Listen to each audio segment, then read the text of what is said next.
நமக்கு இந்த மாதிரி அடிக்கடி உடல்நல உபாதைகள் வராமல் இருப்பதற்கு எந்த மாதிரியான மூலிகைகள் எடுக்கலாம் இதை நான் சொல்கிறேன்.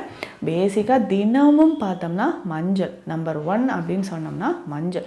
இது வந்து சர்வரோக நிவாரணி, ஒரு முக்கியமான காயகற்ப மூலிகை. நம்மளோட வாழ்க்கையில் தினம்தோறும் நம்ம பயன்படுத்தக்கூடியது, சமையலாக இருக்கட்டும், ஆன்மீகம் தொடர்பாக நம்ம செய்யக்கூடிய விஷயங்களாக இருக்கட்டும், எல்லாத்துக்குமே மஞ்சளுக்கு ஒரு ஸ்பெஷலாக ஒரு தனி இடம் இருக்குது அப்படின்னு சொல்லலாம். மஞ்சள் நம்ம பயன்படுத்தும் பொழுது சரிங்க, இந்த மஞ்சள் எப்படிங்க பயன்படுத்துறது அப்படின்னு கேட்டிங்கன்னா, நேச்சுரலாக இப்போது வீடுகள்லேயே நம்ம மஞ்சள் பொடி தயாரிக்கிறது நல்லதாக இருக்கும். ஸோ பேசிக்காக நம்ம வந்து மஞ்சள் கொம்பு வாங்கிட்டு வந்து நல்லா வெயிலில் உலர்த்தி இதை நம்ம அரைச்சி எடுத்து வச்சுக்கணும். இதை பயன்படுத்தும் போது இதனோட நறுமணமே தனியாக இருக்கும். இதை பயன்படுத்தும் போதே நமக்கு தெரியும் சமையலில் அதிகமான ஒரு நறுமணம், அந்த மஞ்சளோட ஃப்ளேவர் நம்மளால் உணர முடியும்.